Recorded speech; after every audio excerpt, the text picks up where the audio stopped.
Hi everyone. तो कैसे हो आप लोग? आशा करता हूँ अच्छे होंगे और आपकी स्टडी बहुत अच्छी चल रही होगी। मैं मलकीत स्वागत करता हूँ एक और बार हमारे YouTube चैनल जिसका नाम है MR एजुकेशन हब। और जिस किसी ने अभी तक हमारे ये चैनल सब्सक्राइब नहीं किया तो प्लीज जाकर चैनल को सब्सक्राइब कर लें और साइड में आपको बेल आइकन दिख रहा होगा, उसको भी जरूर प्रेस कर लीजिए। और इसी उद्देश्य से हमने इंस्टाग्राम पर 2 चैनल बनाए हैं जिसका लिंक इस वीडियो के डिस्क्रिप्शन में मिल जाएगा, जिसपे हम अच्छी अच्छी ट्रिक से सारी बैटल ज्योग्राफी की जितनी भी नदियां हैं उनके बारे में आपको सिंपल वे से बताते हैं। आप उन चैनल को भी जाकर फॉलो कर लीजिए ताकि आपको अच्छी अच्छी ट्रिक मिले और आपकी जानकारी के लिए आप प्रॉपर वे से पढ़ सको।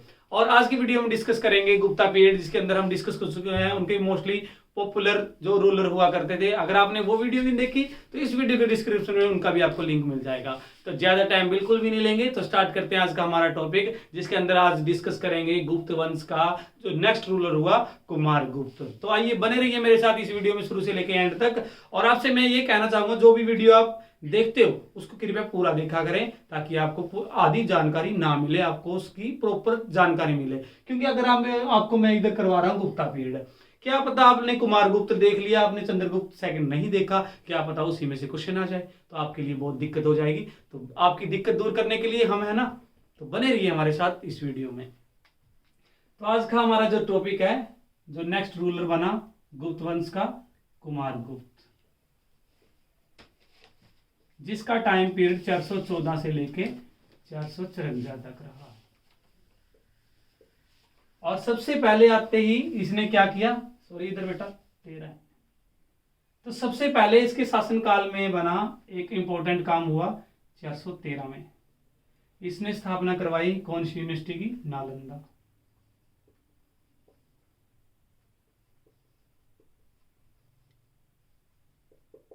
नालंदा यूनिवर्सिटी। तो सबसे पहला ही क्वेश्चन आपसे पूछ लिया जाएगा कि नालंदा यूनिवर्सिटी की स्थापना करने वाला गुप्त का कौन सा रूलर हुआ?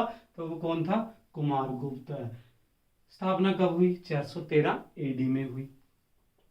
आपसे क्वेश्चन पूछ लिया जाएगा जो नालंदा यूनिवर्सिटी कहां पर स्थित है? तो ये कहां पर है? बिहार में। ठीक है ना। और आपसे एक और क्वेश्चन पूछ लिया जाएगा कि नालंदा यूनिवर्सिटी जो प्राचीन भारत की या अब के भारत की या जो आज का भारत है प्रेजेंट भारत का, तो उसकी पुरानी यूनिवर्सिटी कौन सी है? नालंदा। अगर आपसे पूछा जाए विश्व की सबसे पुरानी यूनिवर्सिटी कौन सी है? तक्षशिला। तो 2 तरह से आपसे क्वेश्चन पूछ लिया जाएगा। अगर पूछे विश्व की सबसे पुरानी यूनिवर्सिटी कहां पर है? पाकिस्तान के अंदर है। कौन सी यूनिवर्सिटी? तक्षशिला यूनिवर्सिटी। अगर प्रेजेंट भारत की पूछे कौन सी ओल्डेस्ट यूनिवर्सिटी है, तो नालंदा यूनिवर्सिटी, जिसकी स्थापना कुमार गुप्त ने 413 एडी में करवाई थी, जो कहां पर है? बिहार में। और इससे जुड़ी एक ऐसा भी कहा जाता है, अगर आपसे पूछे कि जो नालंदा यूनिवर्सिटी है कौन सी शिक्षा के लिए मशहूर हुआ करती थी, तो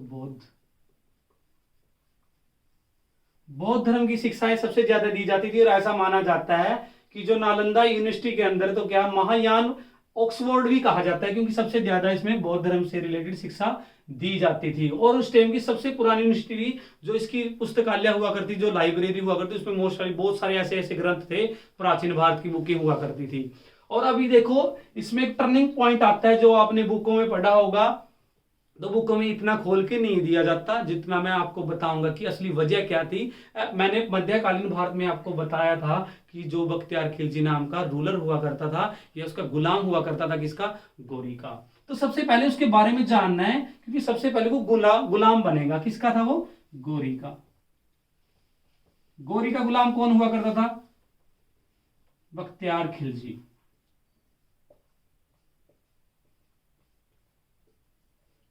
क्योंकि आपसे डायरेक्ट पूछ लिया जाएगा जो नालंदा यूनिवर्सिटी को डिस्ट्रॉय करवाने वाला था वो किसका गुलाम हुआ करता था। लेकिन आपको तो क्या पता है? बख्तियार खिलजी का पता है, लेकिन आपको ये नहीं पता कि गुलाम किसका हुआ करता था।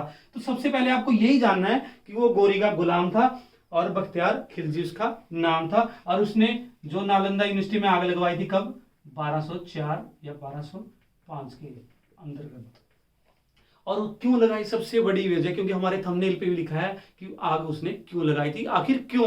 वजह ही बताऊंगा। तो वजह क्या हुई थी? एक बार बीमार हुआ कौन? बख्तियार खिलजी। बहुत सारे जो उधर एक्सपर्ट हुआ करते थे, वैद्य हुआ करते थे, वो किसकी बीमारी का इलाज नहीं ढूंढ पाए? बख्तियार खिलजी का। और किसी मुसलमान ने ऐसा कहा कि जो इलाज है आपको कहाँ मिलेगा, नालंदा यूनिवर्सिटी में। क्या है, एक वैद्य है हिंदू धर्म का, जिसको राहुल श्रीभद्र के नाम से जाना जाता था, कि वही आपका इलाज कर सकता है। लेकिन उसके मुंह से ऐसा निकला, अगर उसने मेरा इलाज नहीं किया तो मैं उसको जान से मार दूंगा। और ऐसा कहा। जब वो उसके दरबार में आया तो उसने बोला कि आपको दवाइयां लेनी पड़ेंगी जो हिंदू धर्म से रिलेटेड होंगी। तो उसने डायरेक्टली मना कर दिया कि हिंदू धर्म की मैं कोई भी दवाई नहीं खाऊंगा, अगर आपको इलाज करना है तो मुसलमानों के रिलेटिव करना पड़ेगा, नहीं तो मैं आपको जान से मार दूंगा। इसीलिए उसने बचने के लिए बेचारे ने क्या किया, जो इनका जो पवित्र ग्रंथ है कुरान शरीफ के अंदर क्या ली, जो अपना पूरा का पूरा होता है ना दवाइयां, उनका क्या किया, लेप किया बुक के अंदर। क्योंकि जब वो उसने कहा कि आपको ये बुक पढ़नी पड़ेगी, क्योंकि वो जब बुक को पढ़ रहा था, पन्ना पलट रहा था, तो उसके हाथ टच होते थे, जिसकी वजह से ठीक हो गया। कौन, बख्तियार खिलजी है। वो देखो उसको ठीक तो हो गया, उसको टेंशन होने लगी कि जो मेरे सारे के सारे मुसलमान थे, ये जो मेरे वैद्य थे, उनसे तो मैं ठीक हो नहीं पाया, लेकिन एक हिंदू मेरे को कैसे ठीक कर सकता है। इसीलिए उसने पूरी की पूरी नालंदा यूनिवर्सिटी में क्या लगा दी, आग लगा दी 1204 से 5 के अंतर्गत। और ऐसा कहा जाता है कि आग लगाने के बाद, ऐसा कहा जाता है कि 6 महीनों तक लगातार आग जली थी उसके पुस्तकालय में, ठीक है ना। ऐसा कहा जाता है कि उसमें मोस्टली इतने ग्रंथ थे, हमारे ग्रंथ देखा होगा आपने, ऋग्वेद, यजुर्वेद, अथर्ववेद और सामवेद। और कहा जाता है कि जो उनकी मोस्ट इंपोर्टेंट क्या थी, जो उनकी कॉपियां थी ओरिजिनल वाली, कहां पर रखी थी, नालंदा विश्वविद्यालय में रखी थी। और वो सारी की सारी तहस नहस हो गई। और भारत कभी भी नहीं भूल पाएगा इस घटना को, और ना कभी भूल पाएगा किसको, बख्तियार खिलजी को। और इससे जुड़ी हुई ऐसी भी कहा, उस टाइम ये बंद हो गई थी, लेकिन इसका रीओपन करवा दी कब, ये 2014 ईस्वी में। विदेश मंत्रालय के अंतर्गत ये 2014 में रीओपन होगी। कौन सी यूनिवर्सिटी, नालंदा यूनिवर्सिटी। और क्या, उसके बाद क्या हुआ, 2014 में रीओपन हुई, और 2016 में इसको क्या दिया, विरासत स्थल का नाम दिया गया। जो ओल्डेस्ट स्थल का नाम दिया गया किसको, नालंदा यूनिवर्सिटी को। उसके बाद ऐसा कहा जाता है, जितने भी इसके अभिलेख थे, ऐसा इसको, और ऐसा माना जाता है जो चीनी यात्री ह्यूनसांग हुआ करता था, उसने भी यहीं से शिक्षा ग्रहण की थी। और ग्रहण करने के बाद इसने, ऐसा कहा जाता है, उसने इधर टीच भी किया था। तो ये थी सारी कहानी किसकी, नालंदा यूनिवर्सिटी की। और उसके बाद क्या हुआ, जो ये था कुमारगुप्त, इसकी डेथ हो गई थी। उसके बाद ही इसका जो नेक्स्ट रूलर बनेगा, कौन बनेगा, स्कंदगुप्त। तो आइए डिस्कस करते हैं अब स्कंदगुप्त के बारे में।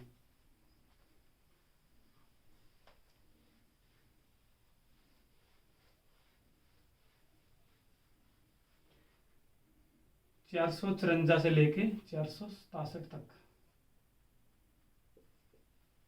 तो कौन आएगा,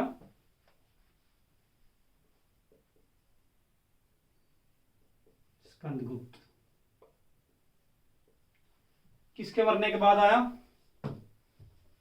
कुमारगुप्त के मरने के बाद। इससे एक मोस्ट इंपोर्टेंट क्वेश्चन पिछली वीडियो में बताया था कि इसने एक ही काम किया था, इसने क्या करवाई थी, रेनोवेशन करवाई थी सुदर्शन झील की।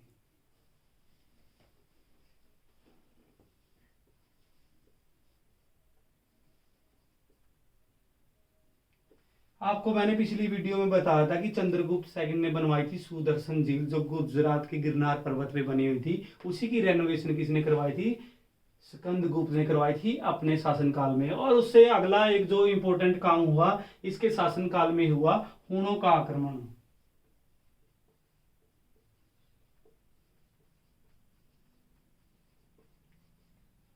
जिसको किया था तोरमन। इसके ही शासनकाल में, हूणों क्या होता है, जो बेटा विदेशी होते हैं उनको ही हूणा बोला जाता है। और इसके शासनकाल में एक विदेशी आक्रमण हुआ जिसको हूणों का आक्रमण कहा जाता है। और स्कंदगुप्त ने ही सबसे पहले जो रूलर हुआ करता था विदेशी आक्रमण जिसके थ्रू किया गया था, तो कौन था, तोरमल। और उसको ही सबसे पहले डिफीट किया था, उसने उसको हरा दिया था। और उसके बाद ऐसा कहा जाता है ये मर चुका था। उसके बाद जो छोटे छोटे रूलर आते हैं वो काफी इंपॉर्टेंट नहीं है एग्जाम पॉइंट ऑफ व्यू से, तो यहीं पर अंत होता है। उसके बाद अगर आपसे पूछा जाए कि last ruler of Gupta dynasty कौन हुआ है, तो कौन हुआ है, कुमारगुप्त थर्ड। तो आपसे पूछा जाए कि लास्ट जो कौन है रूलर है गुप्ता पीरियड का, तो वो कौन है, कुमारगुप्त थर्ड, जो लास्ट रूलर कहलाता है गुप्ता पीरियड का। तो यहां पर अंत हो जाता है किसका, गुप्त पीरियड का। तो आज की वीडियो में इतना ही रखेंगे, कल हम डिस्कस करेंगे जो नेक्स्ट रूलर आएंगे। तो आज की वीडियो में इतना ही। आशा करता हूँ आपको वीडियो अच्छी लगी होगी। अगर आपको वीडियो अच्छी लगी हो तो अपने दोस्तों के साथ शेयर करिए, ताकि उनको भी नालंदा यूनिवर्सिटी, तक्षशिला यूनिवर्सिटी के बारे में पता लगे और आग लगाने की वजह पता लगे। और अगर आपने अभी तक चैनल सब्सक्राइब नहीं किया तो किस चीज़ की वेट कर रहे हो? हम आपके लिए इतनी बुकों से अलग अलग तरह के कंटेंट लेके आते हैं। इसी उद्देश्य से हमने क्या बनाई, शॉर्ट वीडियो बनाई है, ताकि आपको हर एक रूलर, हर एक मोमेंट, हर एक झील के बारे में पता लगे, ताकि आपका ज्यादा टाइम स्पेंड ना हो। तो आज के लिए इतना ही। कल मिलते हैं नेक्स्ट वीडियो के साथ। तब तक के लिए थैंक यू।